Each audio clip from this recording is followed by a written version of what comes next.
April 1816. The rain fell in sheets against the tall windows of the legal offices in Lincoln's Inn Fields, each droplet racing down the glass like tears that Vivian Louisa Sutton refused to shed.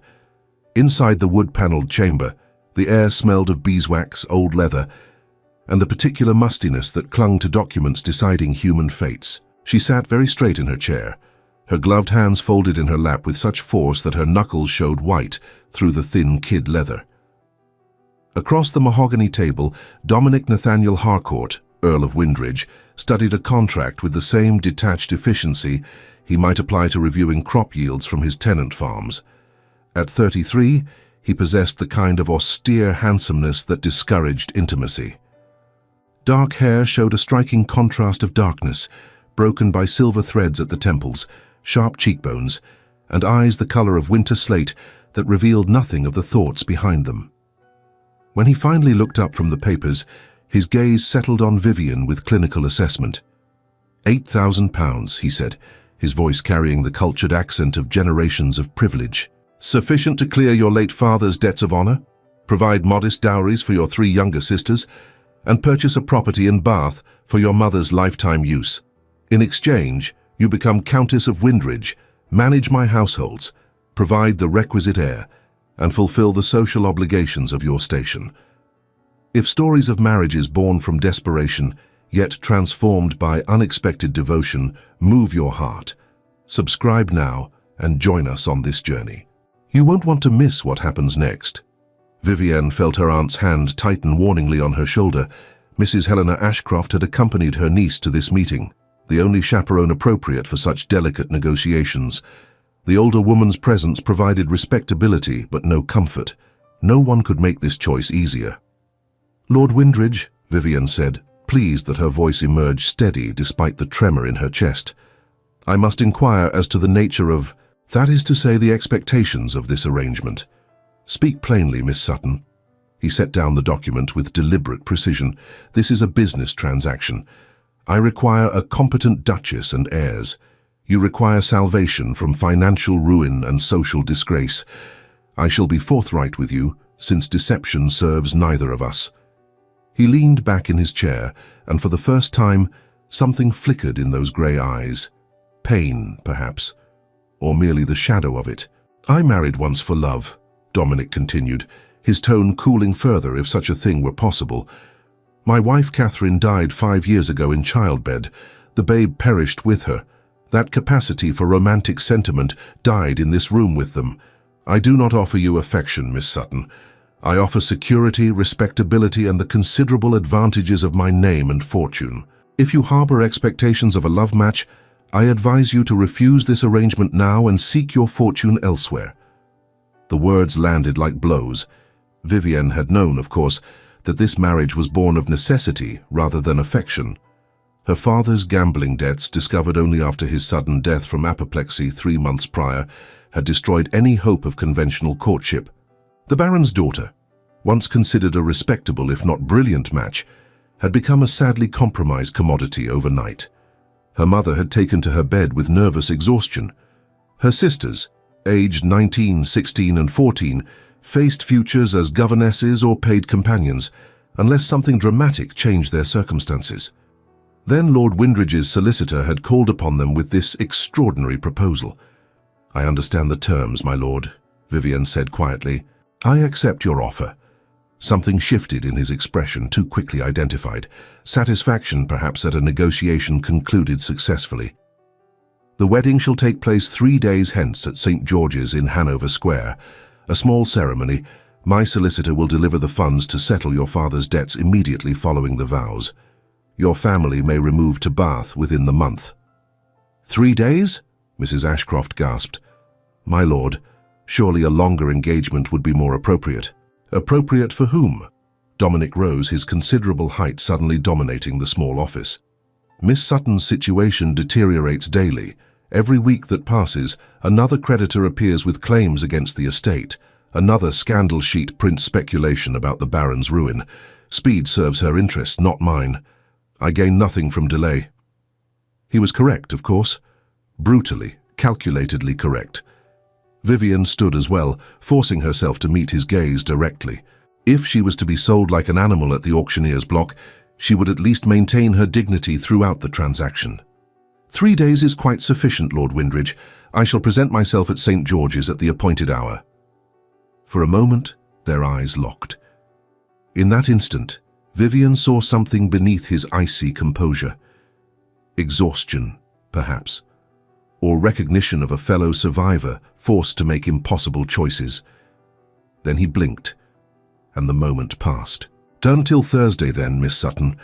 He bowed with perfect correctness and departed, leaving behind only the faint scent of bergamot and the echo of footsteps on marble. Mrs. Ashcroft gathered Vivian into her arms as the door closed. "Oh, my dear girl, are you certain? There might yet be another way." But Vivian knew better. She had studied their accounts obsessively since her father's death. She understood mathematics, which was more than could be said for her poor mother, who had never troubled herself with such vulgar matters. £8,000 would save them. Marriage to the Earl of Windridge, cold though he might be, would restore their name. Her sisters could make respectable matches. Her mother could live in dignity rather than die slowly in debtor's prison. "There is no other way, Aunt Helena." She stepped back, squaring her shoulders. "And I shall make the best of this arrangement. The Earl requires efficiency. I shall be the most efficient countess in all of England." It was a pretty speech. She almost believed it herself. The wedding took place on a grey Thursday morning under skies that wept continuous rain. Vivian wore her mother's wedding dress, altered hastily to fit her taller frame. The ivory silk, yellowed slightly with age, hung elegantly on her slender figure. Her dark blonde hair had been dressed in a simple style, with orange blossoms that her aunt had insisted upon, despite Vivian's protests about frivolous expense. "Every bride deserves flowers," Mrs. Ashcroft had said firmly, "even in such circumstances." Especially in such circumstances, Vivian thought, as she stood in the vestibule of St. George's, listening to the organ's solemn notes echo through the sanctuary. Her mother sat in the front pew, pale and trembling, supported by Vivian's sisters. A handful of relatives filled the other seats, their expressions ranging from pity to poorly concealed satisfaction at witnessing a proud family brought low. Lord Windridge's side of the church held even fewer occupants, an elderly gentleman who was introduced as his uncle, Lord Frederick Harcourt. A middle-aged woman identified as his cousin, Lady Margaret Northfield, and one other person, a woman perhaps 5 years older than Vivian, whose ice-blue gaze held unmistakable hostility. "Lady Constance Fairfax," Mrs. Ashcroft whispered, following Vivian's gaze. "The Earl's cousin. There was some expectation, I believe, that he might offer for her, after a suitable mourning period for his late wife. This marriage has disappointed certain hopes." Vivian filed that information away. One more complication in an already complicated situation. The ceremony proceeded with mechanical efficiency. Dominic spoke his vows in a clear, firm voice that carried no hint of emotion. When the rector instructed him to place the ring upon his bride's finger, his hands were steady and cool. Vivian managed her own responses without faltering, though her voice emerged barely above a whisper. "I now pronounce you man and wife." The words echoed through the church like a judge's sentence. Dominic turned to her, his expression unreadable, and pressed a brief, chaste kiss to her cheek. The touch lasted less than 3 seconds, yet Vivian felt a shock of heat from the contact. They were married. The wedding breakfast at the Earl's townhouse in Grosvenor Square was a subdued affair. Vivian sat at one end of the long dining table in the breakfast room, Dominic at the other, with their sparse assembly of guests arranged between them. Conversation remained stiffly polite. Lord Frederick attempted several jovial comments that fell flat. Lady Margaret discussed the weather with determined cheerfulness. Lady Constance said nothing at all, merely watched Vivian with those cold blue eyes. When the ordeal finally concluded and the guests departed, Dominic summoned Vivian to his study. The room reflected its owner perfectly, everything arranged with precise order. Books lined the walls in alphabetical sequence, papers stacked neatly on the massive desk. Not a single object out of place. Even the fire in the hearth burned with geometric precision. "Your quarters are in the East Wing," Dominic said without preamble. Mrs. Crawford, the housekeeper, will show you the Countess's apartments. They have been closed since my first wife's death. I trust you will find them adequate." "I am certain they shall be more than adequate, my lord. We dine at 7 o'clock. Unless I notify you otherwise, we shall take our meals together. It would not do for the servants to report discord between us." "Of course not." He studied her for a moment, and she wondered what he saw. A desperate girl sold into matrimony. A fortune hunter who had somehow managed to snare an earl despite her family's ruin. Or simply a necessary acquisition, like a new carriage or a promising racehorse. "I shall be in my study most evenings," Dominic continued. "I have parliamentary duties that require significant correspondence. You are free to occupy yourself as you see fit. The library is at your disposal. The pianoforte, should you use it, is regularly maintained. The gardens, once spring arrives properly, are extensive." "Thank you, my lord." "You need not thank me for what is already yours by right as mistress of this house." He turned back to his desk, clearly dismissing her. Then, as she reached the door, he spoke again. "Miss Sutton. That is, Lady Windridge." She paused, one hand on the doorframe. "I realize this arrangement is not what either of us would have chosen under different circumstances. But we have made this choice, and we must live with its consequences. I give you my word that I shall treat you with respect and provide for your material needs generously. I expect the same courtesy in return, along with competent management of my households and discretion in all matters concerning our private affairs. You have my word, my lord." "Very well." He picked up his pen. "Mrs. Crawford is waiting in the hall to escort you to your rooms."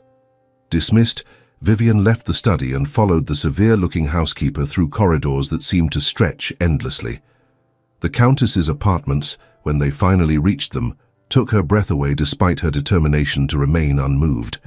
The sitting room faced south, with tall windows overlooking the gardens, delicate furniture in the French style, upholstered in rose silk that had faded slightly with time. Watercolors of the countryside hung on walls painted a soft cream.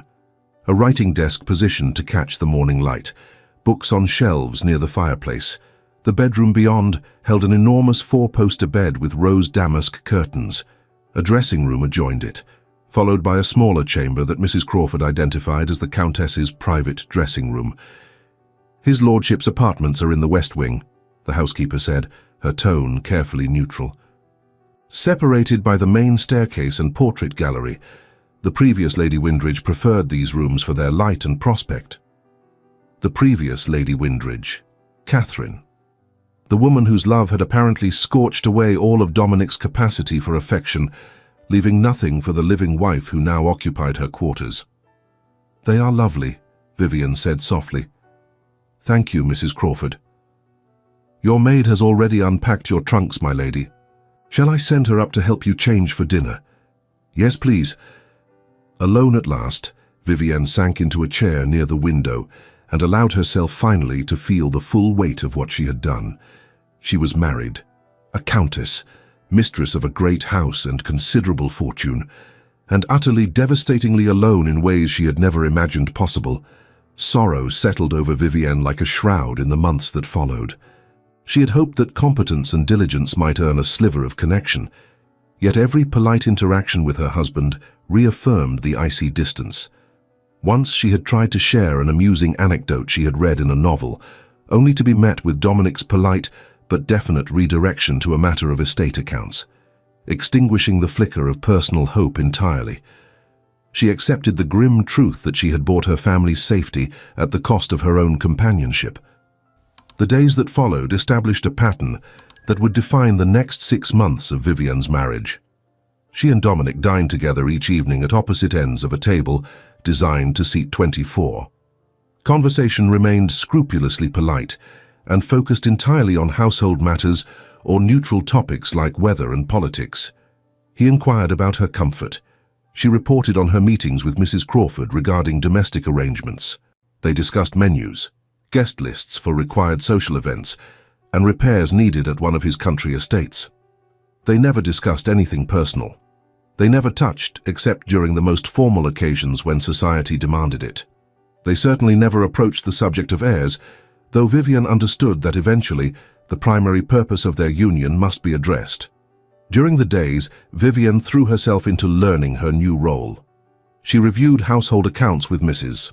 Crawford, surprised to discover she had a natural aptitude for management. She planned menus with the cook, negotiated with tradesmen, oversaw repairs to the townhouse's aging plumbing system. She wrote letters to her mother and sisters, reassuring them of her well-being, even as she omitted any mention of the emotional aridity of her marriage. Vivian spent countless hours in the magnificent library, absorbed in works ranging from classical philosophy to contemporary novels. Dominic's eclectic tastes were evident in the wide selection of political economy, agricultural innovation, and even poetry. Sometimes, late at night, she would drift through the silent corridors of the townhouse, each step weighted with an unacknowledged yearning. She imagined what it would be like if Dominic smiled at her, sought her company for pleasure rather than duty, or looked at her with even a fraction of the devotion he must have shown Catherine. But these were foolish thoughts, indulgences she could not afford. She had made her bargain, she would honor it. In June, the height of the season, they received an invitation to the Duchess of Richmond's annual ball, one of the most exclusive events in London society.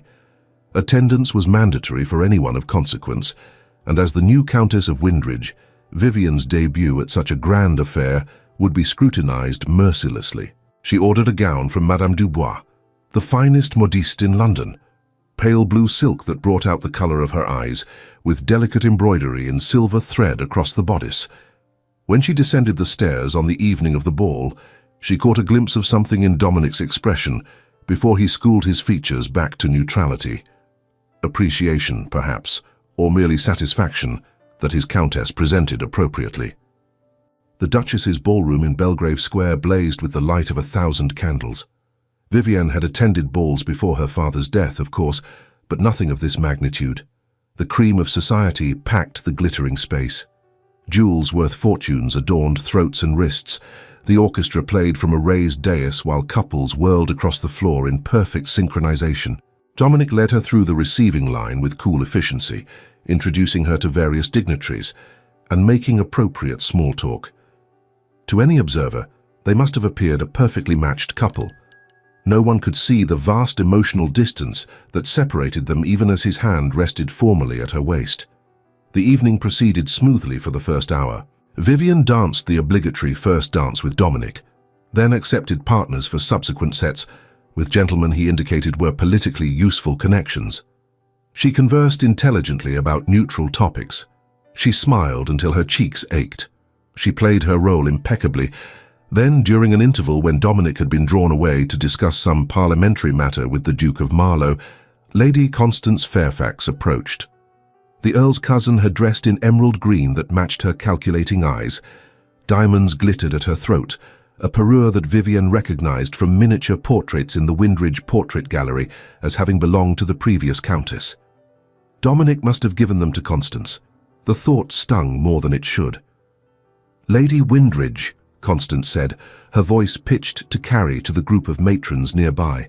"How fortuitous to encounter you without your husband hovering protectively.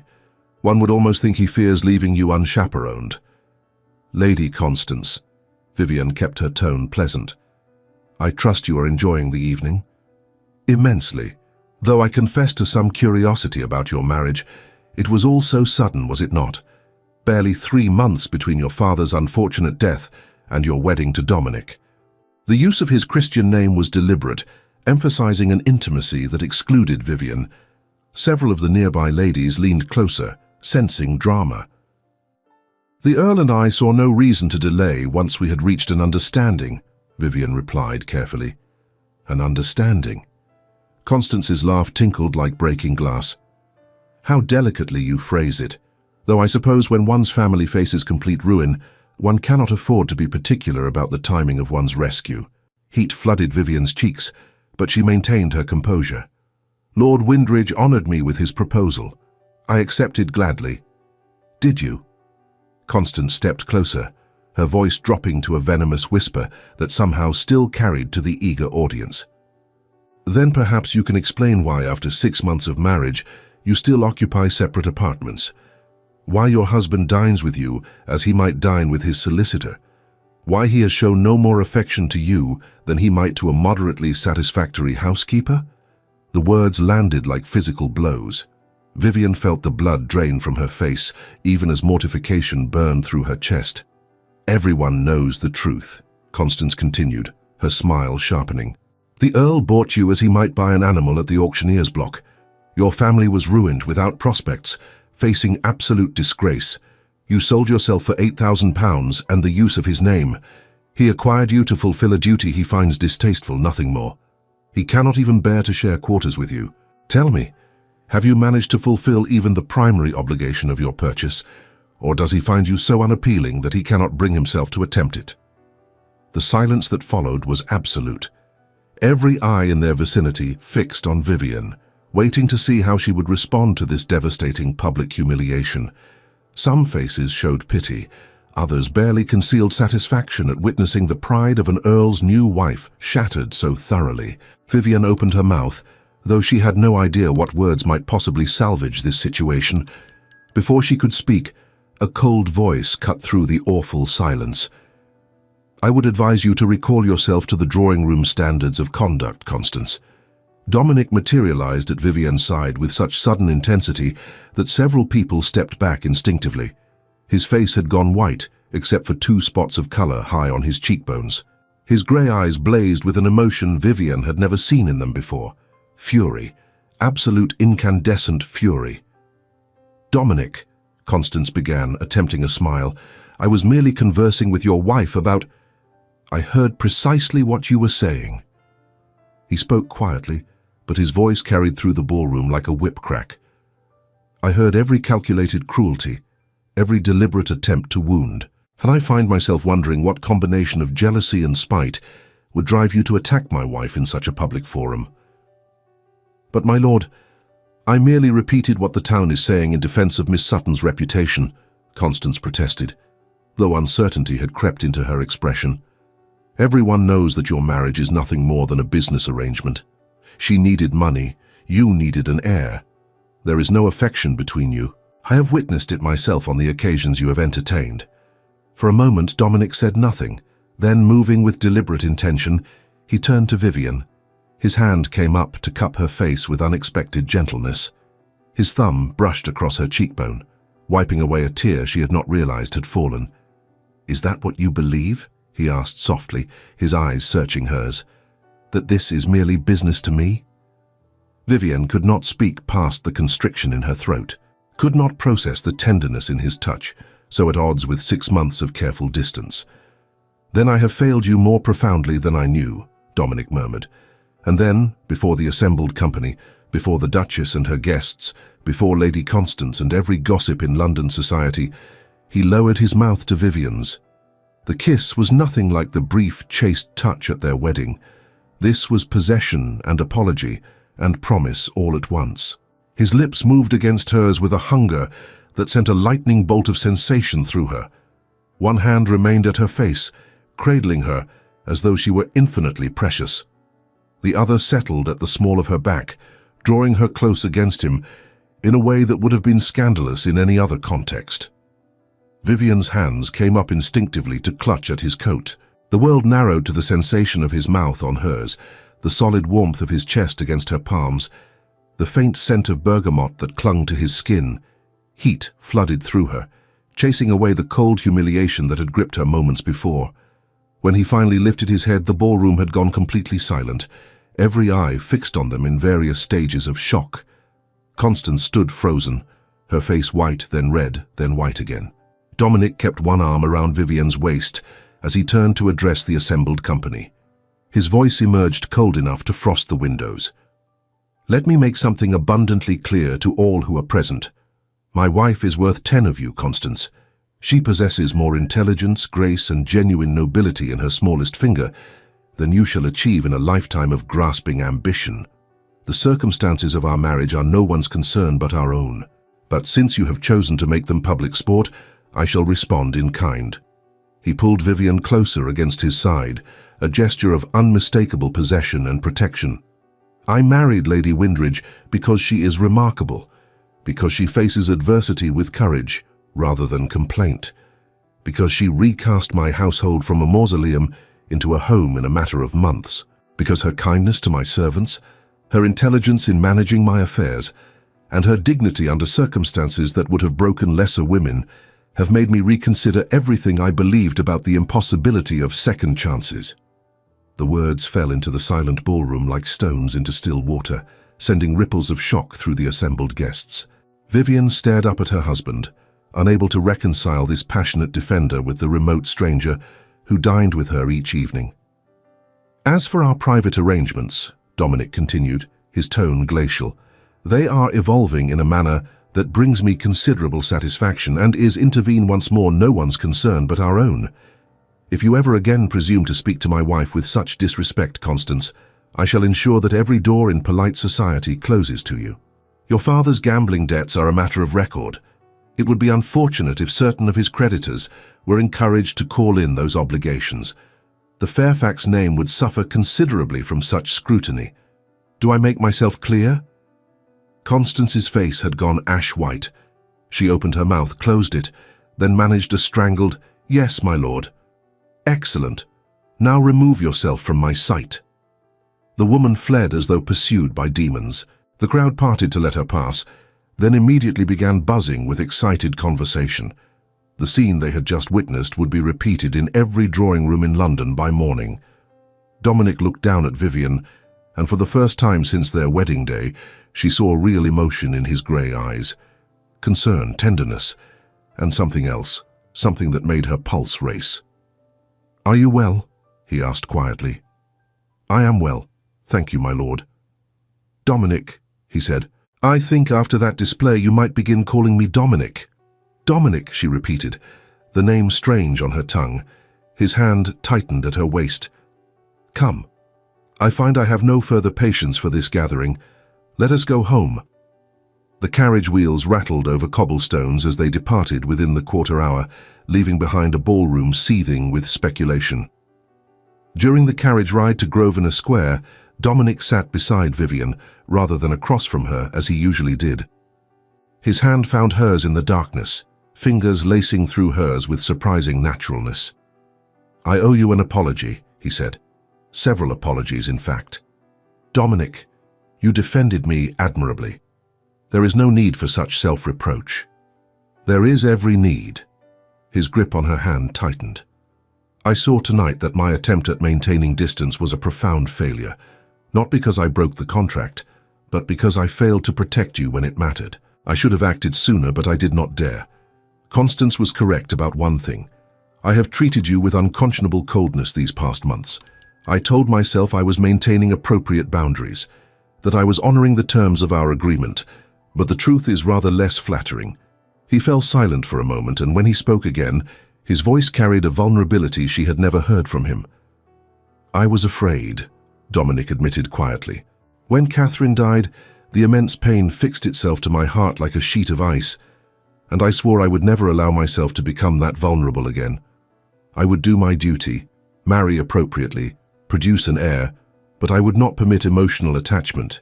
It seemed the safest course. And then?" Vivienne prompted when he paused. "And then I found myself living with a woman whose courage humbled me daily, who faced her circumstances with dignity rather than bitterness, who brought warmth and efficiency to a house that had been cold for 5 years, who smiled at my servants and remembered their names and showed them kindness that they had not received since Catherine's death." The carriage turned onto Grosvenor Square. Light from the townhouse windows spilled onto the pavement. I realized sometime around the 3rd month of our marriage that I was falling in love with my own wife, which terrified me more than I can adequately express. So I maintained my distance. I told myself it was better for both of us. I was protecting myself from potential loss and protecting you from being compared to a ghost. "Dominic," Vivian breathed. "But tonight," he continued, "when I heard Constance humiliating you so publicly, speaking such vicious lies about our marriage, I could not maintain that distance any longer. The thought of you believing even for a moment that I married you merely for convenience, that I felt nothing for you, was unendurable." The carriage stopped. A footman opened the door, but Dominic made no move to exit. He turned to face Vivian fully, both hands now holding hers. "I do not expect you to return my feelings. God knows I have given you no reason to do so. But I wanted you to know the truth. I love you, Vivian. Not because of duty or necessity, but because you are remarkable in ways I never anticipated. And if you will permit it, I would like to reforge this arrangement into an actual marriage. A partnership. Perhaps even a love match, if you can find it in yourself to forgive my earlier coldness." Vivian felt tears streaming down her face, but for the first time in months, they were not tears of loneliness or humiliation. "You do not need to ask my forgiveness. You gave me everything you promised. Security for my family, respectability, a position in society. I never expected more. But do you want more?" The question emerged raw, vulnerable, "Because I find that I want a great deal more. I want to know your thoughts, your dreams, what books make you laugh and which make you cry. I want to spend my evenings in conversation with you rather than hiding in my study. I want to wake beside you and fall asleep holding you. I want everything I told myself I would never want again." "Yes," Vivian whispered. "Yes, I want that too.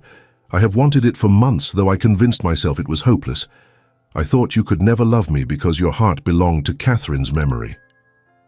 "Catherine was my past," Dominic said firmly. "You are my present and my future if you will have me." He helped her from the carriage, but instead of releasing her hand, he led her through the entrance hall and up the main staircase. Vivian's heart pounded as she realized they were not heading toward her apartments in the East Wing.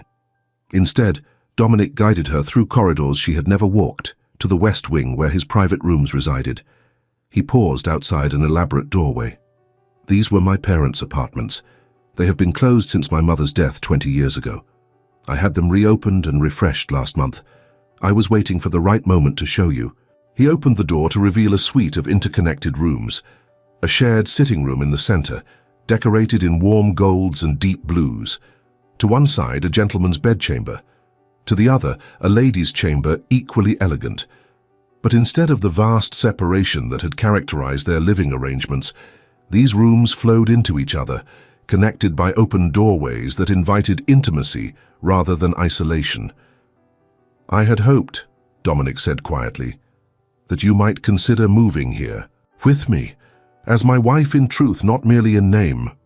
Vivian turned to him, seeing for the first time the man beneath the icy exterior he had maintained so carefully, seeing his hope and fear and love written plainly across features that were no longer remote, but achingly vulnerable. "I would like that very much," she said softly. The kiss he gave her then was different from the one in the ballroom. Slower, deeper, thorough in its tenderness. His hands framed her face as though she were infinitely precious. When he lifted his head, his grey eyes had darkened to the color of storm clouds. "I shall endeavor to deserve you," he murmured against her lips. "You already do." He smiled then, a true smile that transformed his severe features into something approaching beauty. Then he swept her into his arms and carried her across the threshold of their shared chambers, kicking the door closed behind them. The weeks that followed brought a transformation so complete that Vivian sometimes wondered if she had dreamed her first 6 months of marriage. Dominic was attentive to the point of devotion, seeking her company constantly. They breakfasted together each morning in the cheerful breakfast room overlooking the gardens. They rode in Hyde Park during the fashionable hour, Dominic's hand covering hers possessively on her saddle pommel. They attended theatre and opera, sitting close together in his private box, his fingers intertwined with hers throughout the performances. At home, they dined in the smaller family dining room rather than the formal chamber, seated close enough to touch. After dinner, they retreated to the library where Dominic would read aloud to her while she worked at her embroidery, or they would simply talk for hours about everything and nothing, politics and poetry, agricultural innovations and philosophical debates, dreams and fears, and the 1,000 small details that build true intimacy. And at night, in their shared apartments, they came together with a passion that still took Vivian's breath away. Dominic was an ardent lover, attentive and thorough, determined to learn everything that brought her pleasure. He whispered endearments against her skin, told her she was beautiful, remarkable, his salvation, and Vivian bloomed under his devotion like a flower too long denied sunlight. But happiness, Vivian would soon discover, was a fragile thing in a world that valued duty above all else. In early September, a letter arrived from Bath that sent her rushing to find Dominic in his study. He looked up from his correspondence, smiling automatically at her entrance, then frowning when he saw her expression. "What is it? What has happened?" "My mother." Vivian thrust the letter at him with shaking hands. "She has fallen gravely ill. The physician fears consumption. My aunt writes that I should come at once if I wish to see her." Dominic was on his feet immediately. "We shall leave within the hour. I shall send word to have the traveling coach prepared. Pack only what you need. We can send for additional items once we arrive. You intend to accompany me?" Vivian had assumed she would make the journey with only her maid for company. He looked at her as though she had said something incomprehensible. "Of course I am accompanying you. You are my wife. Your family is my family. Besides," he added more softly, coming around the desk to pull her into his arms, "do you truly believe I would allow you to face such distress alone?" The journey to Bath took 12 hours in the well-sprung traveling coach. Dominic held her throughout, letting her cry against his chest when fear overwhelmed her, offering comfort without empty platitudes. When they arrived at the modest house he had purchased for her mother's use, he helped her down personally and accompanied her inside. Mrs. Sutton lay in bed in a chamber on the first floor, her breathing labored and her skin pale as parchment. Vivian's 3 sisters clustered around their mother's bedside, their faces drawn with worry. The physician, a competent-looking man of middle years, stood conferring with Mrs. Ashcroft near the window. "Mamma," Vivian whispered, kneeling beside the bed to take her mother's fragile hand. Mrs. Sutton's eyes fluttered open. "Vivian, my darling girl, you came." "Of course I came." Vivian brushed a strand of grey hair from her mother's forehead. "I am here now. Everything will be well." But even as she spoke the reassuring words, she saw the doubt in her mother's eyes. The same doubt she felt in her own heart. The physician approached Dominic, speaking in low tones. Vivian caught fragments of the conversation: inflammation of the lungs, significant fever, weakness that suggested the disease had progressed considerably before revealing itself, cautious optimism if the fever could be managed, but the next 72 hours would be critical. Dominic listened with the same intense focus he applied to parliamentary debates, asking precise questions about treatment and prognosis. Then he turned to the assembled family. "I shall engage a nurse to assist with Mrs. Sutton's care," he announced, "the finest available in Bath. Additionally, I shall write to my personal physician in London requesting his immediate attendance. If there are any other measures that might improve her comfort or chances of recovery, they shall be implemented without delay." "My lord," Mrs. Ashcroft said, her voice thick with gratitude, "you are most generous. I am doing what any son-in-law would do for his wife's mother." His gaze found Vivian's across the crowded room, and the love in his eyes was unmistakable. What any man would do for the family of the woman he cherishes. The vigil that followed tested them all. Dominic proved himself extraordinary in ways Vivian had never imagined. He cancelled his parliamentary commitments without hesitation, sending word to London that family matters required his presence in Bath. He arranged for a rotation of nurses so that Mrs. Sutton was never left unattended. He consulted with physicians daily, seeking second and third opinions on treatment approaches. But more than these practical measures, he simply stayed. He sat with Vivian through long nights at her mother's bedside, his solid presence a comfort when fear threatened to overwhelm her. He entertained her younger sisters with stories and card games when their anxiety grew too great, giving them respite from the oppressive atmosphere of the sick room. He dealt with servants and tradesmen and the thousand small details that might have been neglected in the crisis. On the third night, when Mrs. Sutton's fever spiked dangerously, and the physician gravely shook his head, Dominic found Vivian sobbing in the garden behind the house. Without a word, he gathered her into his arms and let her break against his chest. "I cannot bear the prospect of her passing," Vivian wept. "Not now. Not when everything else has finally become right. It is too cruel." "Life is often cruel," Dominic said quietly. His hand smoothed her hair with painstaking care. I learned that lesson when Catherine died. I learned it again watching my mother waste away from the same disease that now threatens yours.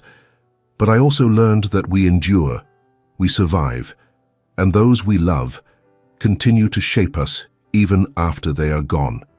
I do not want to survive her loss. I want her to recover. I know, darling, I know. He held her tighter, and she realized he was trembling slightly. When Catherine died, I wanted to die with her. The pain was so immense I could not imagine bearing it. But time passed, and I survived, though I would not call what I did living. I merely existed, going through motions, fulfilling duties, feeling nothing.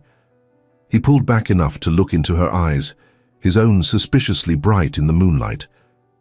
Then you came into my life, and you taught me that surviving is not the same as living. You taught me to feel again, to hope, to love. If your mother does not recover, he said, pausing only to swallow hard, you will survive it, because I will help you, because we will face it together, because love does not make loss easier, but it makes it bearable. Vivienne clung to him, drawing strength from his certainty, and in that moment, she understood fully what she had found in this man who had seemed so cold at their first meeting. Not simply a husband or a provider, but a partner who would stand beside her through whatever storms life brought. Mrs. Sutton's fever broke the following morning. The physician noted that her survival was due in no small part to the speed with which the Earl had secured specialized attention and Lady Windridge's persistent, capable nursing. The physician expressed cautious optimism for the first time, noting that her breathing had eased and the inflammation appeared to be subsiding. Recovery would be slow, he cautioned, and she would require months of careful convalescence. But barring complications, he now believed she would survive. When Vivienne finally allowed herself to leave her mother's bedside and seek her own chamber for desperately needed rest, she found Dominic waiting for her. He had arranged for a bath to be drawn, laid out her nightclothes, and built up the fire against the autumn chill. "Come," he said softly, drawing her into the room. "You are exhausted. I should help with Mama. Your sisters and the nurse have matters well in hand. You have not slept properly in 3 days. You must rest." He helped her undress with the careful tenderness of a lady's maid. Though he maintained a controlled distance, his gaze lingered momentarily on the fragility of her shoulder, a silent testament to his protective instinct. Then he assisted her into the bath, washing her hair with gentle efficiency while she sat in the warm water feeling her muscles slowly unclench. When she was clean and dressed in her nightgown, Dominic tucked her into bed, kissing her forehead with reverent care. "Sleep, my love, I shall be here when you wake. You will not leave?" "Never." He settled into the chair beside the bed, taking up a book as though he intended to read while she rested. "Dominic," Vivienne murmured, already half asleep. "Thank you for everything, for coming with me, for staying, for being so much more than I ever dared hope you would be." He set aside his book and moved to the bed, lying down beside her and gathering her close. "You never need to thank me for loving you. It is the sole reward for the hard lessons of my life." Vivienne fell asleep in his arms, feeling safe and cherished and impossibly fortunate despite the crisis they had just weathered. And as consciousness faded, she heard him whisper against her hair, "When I thought I might lose you to grief, I realized that you have become essential to me in ways I cannot adequately express. You are my heart, Vivienne, my redemption, the proof that second chances are possible if we are brave enough to seize them." They remained in Bath for another 3 weeks while Mrs. Sutton recovered her strength. During that time, Vivienne saw yet another side of her husband. He played chess with her youngest sister, teaching her strategy with patient good humor. He discussed literature with the middle sister, who harbored ambitions of writing. He rode out with the eldest sister, ensuring she had opportunities for fresh air and exercise, despite the crisis that had confined them largely to the house. "He is wonderful with them," Mrs. Ashcroft observed one afternoon, watching Dominic lead Vivienne's sisters in an enthusiastic game of charades in the drawing room. "Nothing at all like the cold man I met in that solicitor's office."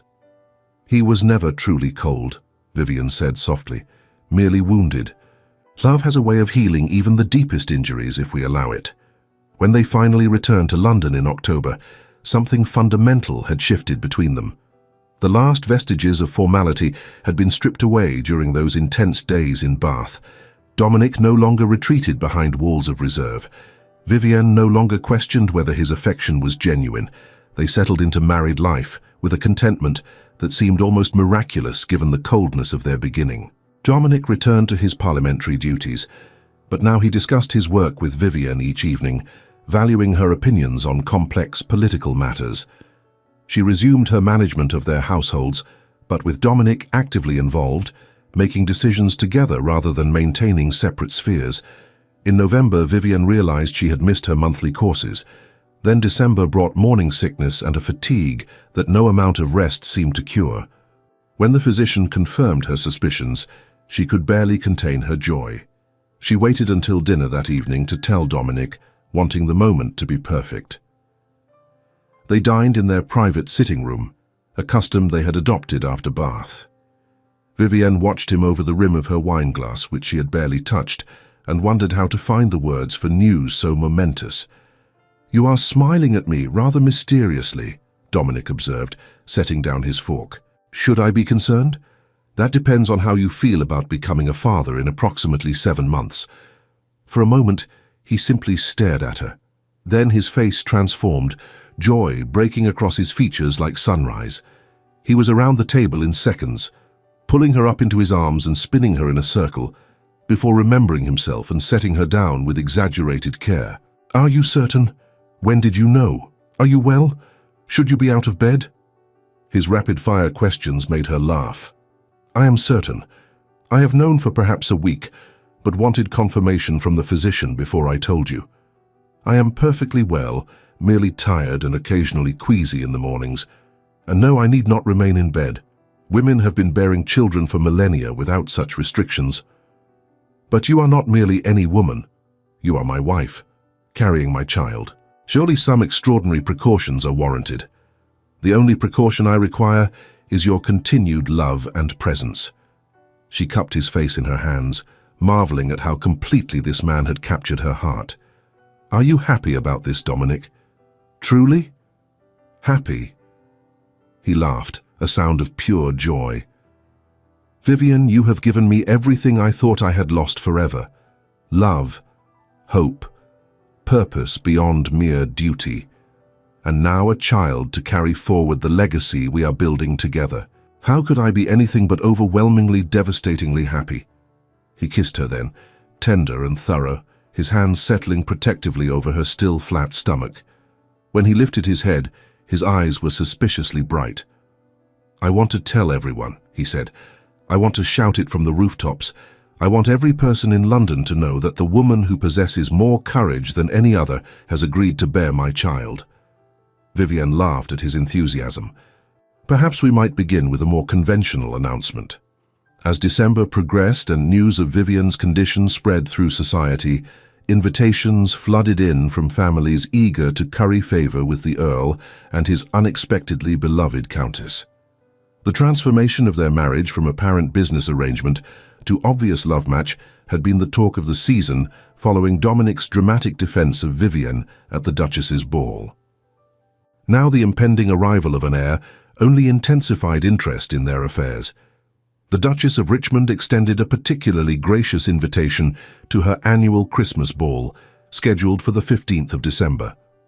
Vivienne initially demurred, preferring to avoid large gatherings given her condition, but Dominic convinced her that one final social appearance before she retired to the country for her confinement would silence any lingering gossip about the state of their marriage. "Besides," he said with a wicked smile, "it will provide an opportunity to demonstrate precisely how devoted I am to my wife in the very ballroom where Constance attempted to humiliate you.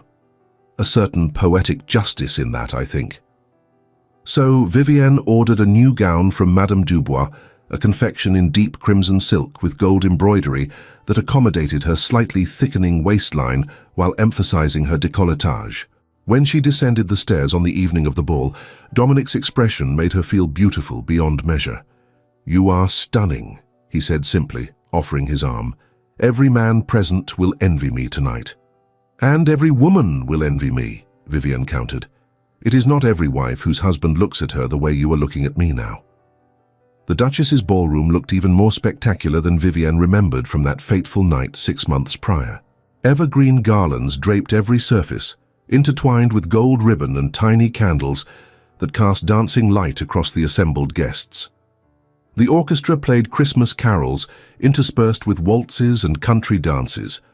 Champagne flowed freely, and the air buzzed with the excited chatter of society at its most festive. As before, heads turned when Vivian and Dominic entered. But this time the whispers carried notes of admiration rather than speculation. The transformation of the distant Earl into a devoted husband had become legendary. Matrons pointed them out to their daughters as an example of what marriage could be. Gentlemen studied Dominic with grudging respect for having secured both duty and affection in his choice of bride. They made their way through the receiving line, Dominic's hand resting possessively at Vivian's waist in a gesture that communicated his devotion without words. The Duchess greeted them warmly, congratulating Vivian on her condition with genuine pleasure. "It does my heart good to see young people find happiness," the elderly woman said, patting Vivian's hand. "Your marriage began under such unfortunate circumstances. That you have transformed it into something beautiful speaks well of you both." As they moved into the ballroom proper, Vivian caught sight of Lady Constance Fairfax standing near the terrace doors. The woman looked diminished somehow, her beauty intact but her confidence shattered. She wore the diamonds that had once belonged to Catherine, but they seemed gaudy rather than elegant on her throat. When her gaze met Vivian's, she looked away quickly, colour rising in her cheeks. "Shall I acknowledge her?" Vivian asked Dominic quietly. "It seems cruel to ignore her entirely. You are far more generous than she deserves."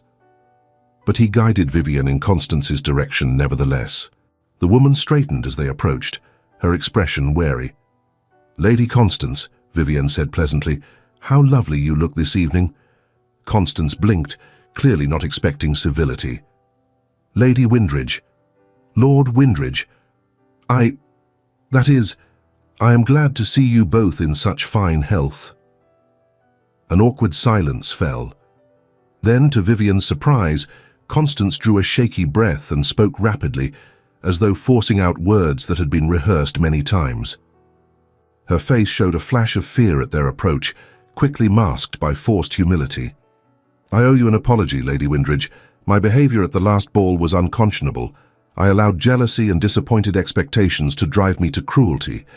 You did nothing to deserve my viciousness. I have thought often of that evening with great shame. I do not expect forgiveness, but I wanted you to know that I am sincerely sorry for the pain I caused you." The apology, unexpected and apparently genuine, took Vivian off guard.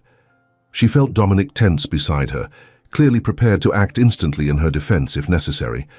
But looking at Constance's face, seeing real regret there, Vivian found she had no taste for continued enmity.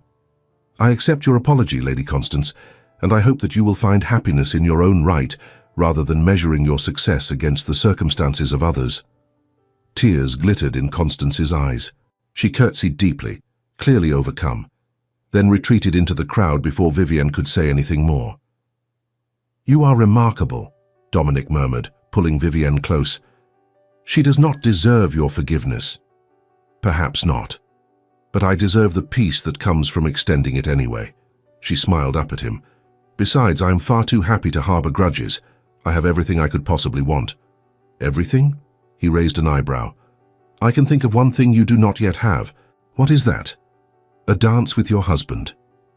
The orchestra began a waltz and Dominic led her onto the floor.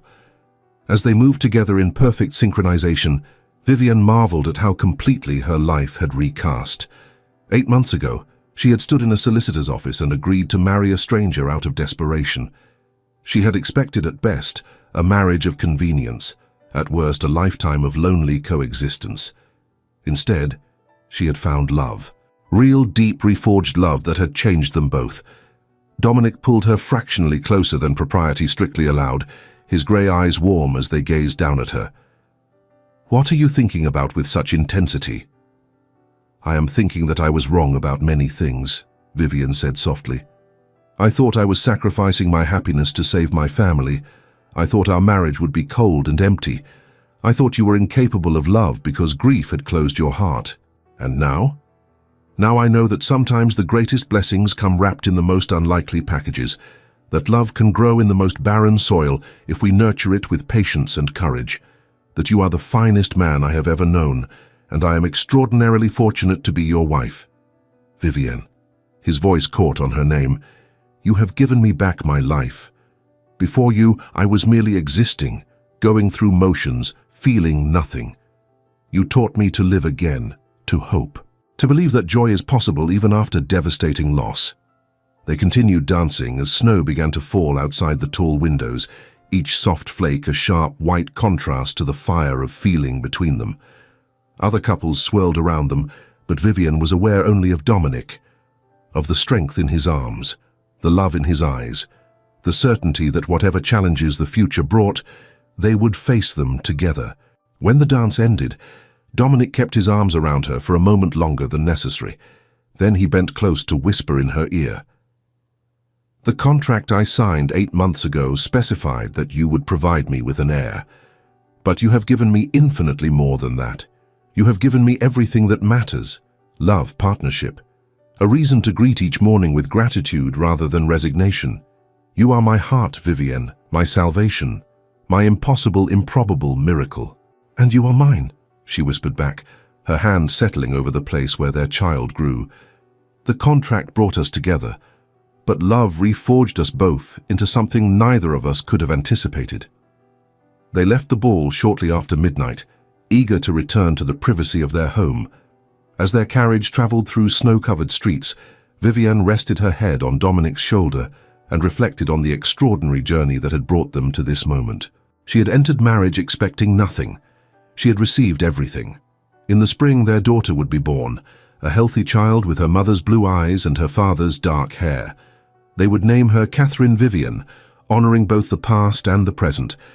And as Dominic held his wife and newborn daughter in the sunlit bedchamber of Windridge Hall, he would understand fully that love does not diminish when shared, but multiplies beyond measure. But that spring morning remained months away. For now, on this snowy December night, Vivienne and Dominic simply held each other in the darkness of their carriage, grateful beyond words for the love they had found against all odds. The contract had specified terms of business, but life had delivered something far more valuable, a partnership built on mutual respect, tested by adversity, and strengthened by the choice to love courageously despite fear and past wounds. "What are you thinking now?" Dominic asked, his lips brushing her temple. "I'm thinking that sometimes the universe knows better than we do what we need. I needed a husband. You needed a wife and heir. But what we both truly needed was each other. Not for practical purposes, but for healing, for growth, for love." Beautifully said. His arms tightened around her. "Though I would add one thing." "What is that?" "That contract we signed was the worst business decision I ever made and the best choice of my life. I paid £8,000 for a countess. I received an invaluable prize beyond measure." Vivienne turned her face up to his, and in the dim light filtering through the carriage windows, she saw everything she needed to know written in his expression. Love, devotion, gratitude for second chances neither of them had believed possible. "Take me home, Dominic," she whispered. "To our home, our life, our future. Always, my love, always."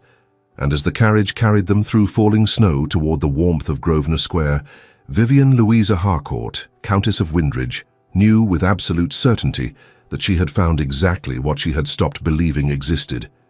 Not a marriage of convenience or duty or desperate necessity, but a love match that would endure all the years ahead, growing stronger with each season that passed. Thank you so much for staying with us until the end of Vivienne and Dominic's journey. If this story of love growing from the coldest beginnings touched your heart, please like, subscribe, and share with someone who believes in second chances and the transformative power of choosing love courageously. Your support helps us continue creating stories of hope, redemption, and the extraordinary possibilities hidden in life's most unlikely moments.